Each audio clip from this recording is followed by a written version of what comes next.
Hello and welcome to another Travel Family episode.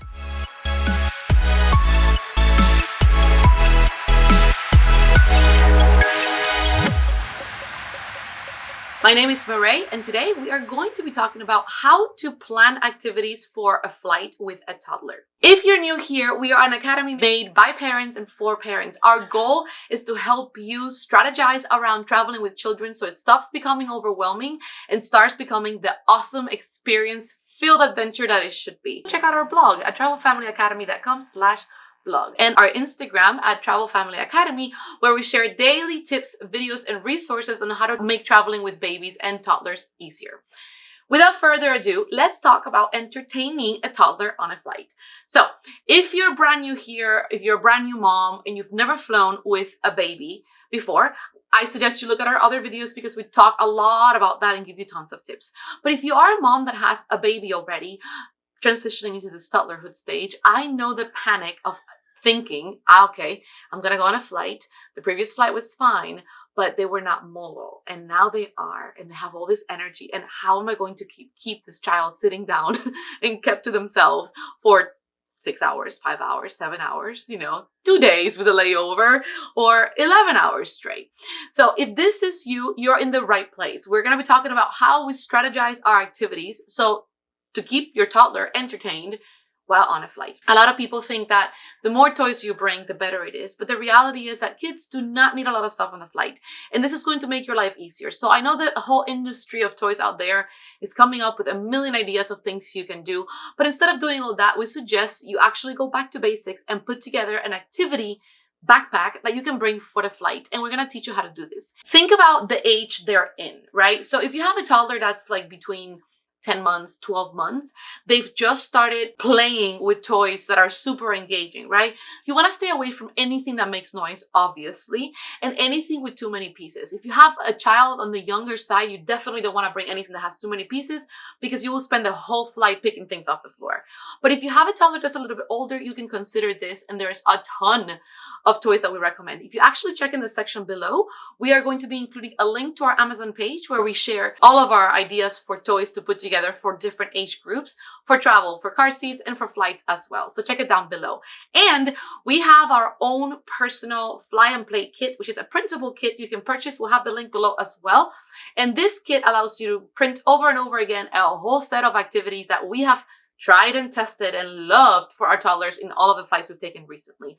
But if you're putting it together on your own at home, this is what I encourage you to consider. Consider planning activities that meet several categories.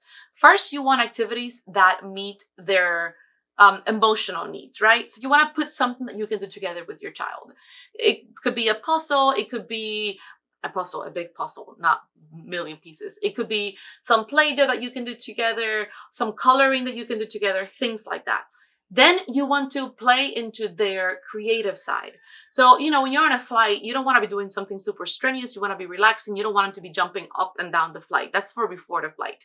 So for the flight, think of something creative so that they can actually continue coming back to this game. I'm a big fan of open-ended games in general for everyday life, but also for traveling. A lot of us think of, okay, the flight is 11 hours, we gotta bring 11 different toys. But the reality is that there are many, many toys and activities a child can do that they can continue coming back to and adding to without having to bring more items. I encourage you to think of these items. Again, in our list below on our Amazon store, we have a lot of recommendations on toys that do this. But I encourage you to think around your house. You do not have to go and buy a bunch of new stuff to go on a flight. I encourage you to just think of something that your child likes to do that you can repeat over and over again.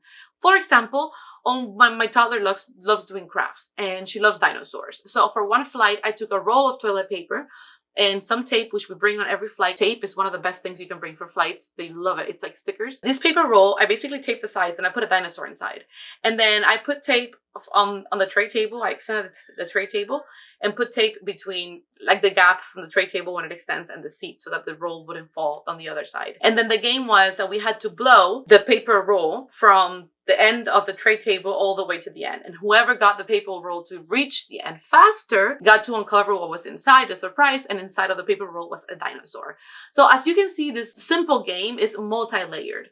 So first we're doing it together. So she's having that emotional need met, right? She's getting right off the bat to do an activity with me. So this guarantees that later on, she may be more likely to want to play on her own and therefore want to leave me alone. Um, then it has something creative and fun with a surprise effect, which kids always love. And then it's a physical activity they get to do without having to get up because they have to blow until they get to to the other side. And then they get to uncover the surprise, and they got a dinosaur, and then she spent a bunch of time playing with this dinosaur. So this simple activity that was done with a little toy dinosaur we had at home, a toilet paper roll, toilet paper roll, and some painter's tape literally kept her occupied for an hour and a half, right? And then she kept on playing with the dinosaur throughout the flight. So activities like these are the ones that I think are really, really awesome to bring on flights. Also because when you're done, you throw away all that stuff. So you're not carrying a bunch of, toys or things. Like, you're just bringing some crafts and you can just discard at the end of the flight. And the same thing with the fly and play kit. We made it exactly for that reason. You can just print the pages, use the pages. When you're done, you can just discard it.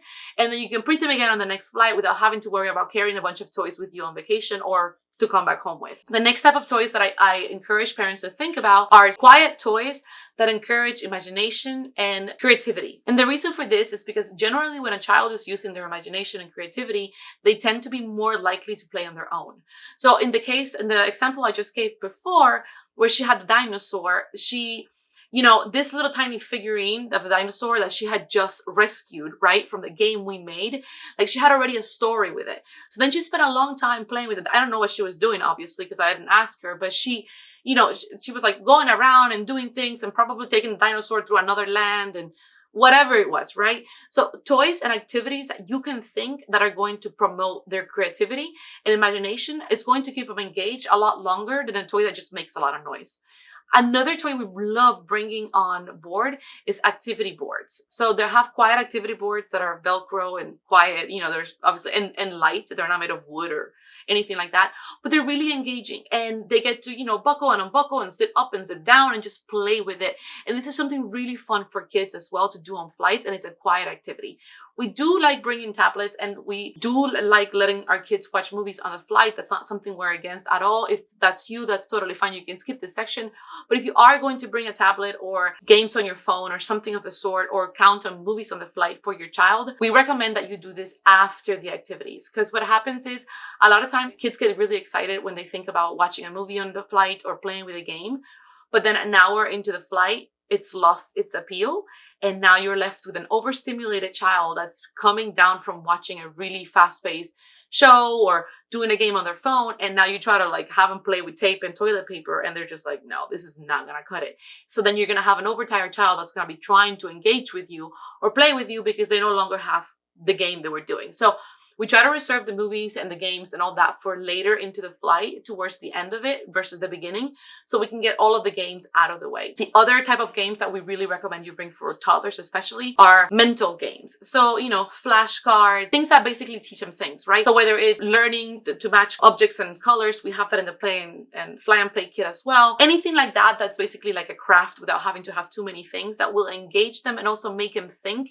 It's really good because you want your child to be physically and mentally tired to take a nap. It's something that a lot of parents don't think about. Is we always think about keeping the child entertained, but it's one of the reasons why tablets and movies the whole flight are not a great idea, because when you get that child super overstimulated, they get overtired as well, and then it's less likely that they're going to want to fall asleep. So you want to do a combination of activities before the flight that physically tire them, but you also want to do activities that meet their emotional needs for connection with you, right? So usually at least once a day, your child wants to play and connect with you. You want to do that at the beginning of the flight. You also want to make sure that you get their imagination going, their creativity, so they explore all of that and have a lot of fun. And then you also want to do some, brain stimulating games so that they get mentally a little bit tired and ready to actually just chill. And then that's when you bring out the movie. And later on, they're probably just ready to go to bed. So I hope this was helpful. This is how I plan my activities. What I love to do is put together a backpack with some of her favorite toys from home, a toy that maybe she's not seen for a while or played with for a while that I know she used to love, or a brand new toy that I bring for the flight, and then a bunch of activities that we can do, some of them together, some of them alone. Remember, you don't have to go and spend a bunch of money on toys to guarantee your child is going to enjoy the flight or it's going to actually be entertained. It's a little bit more about planning ahead and thinking of what's needed than it is about, you know, just bringing a bunch of stuff on the flight. So don't let anybody convince you that if you don't have the latest toy, they're not going to enjoy the flight. You also want to make sure you're not bringing a bunch of stuff, because a lot of times, especially when they're little, they are enjoying looking around, seeing the sights, looking out the window, you know, talking to the flight attendant or the other kids on the plane, etc. A lot of times children are not necessarily bored on a flight like we would be, because this is one of their first experiences doing it. So hope that was helpful. If you have any questions, you can always come and meet us on Instagram at Travel Family Academy. And if you have more questions regarding this subject or want to learn more, make sure you check out a lot of our other videos which cover this topic, and also check out our blog at travelfamilyacademy.com/blog. Thank you for watching. Don't forget to subscribe, and I'll see you next week.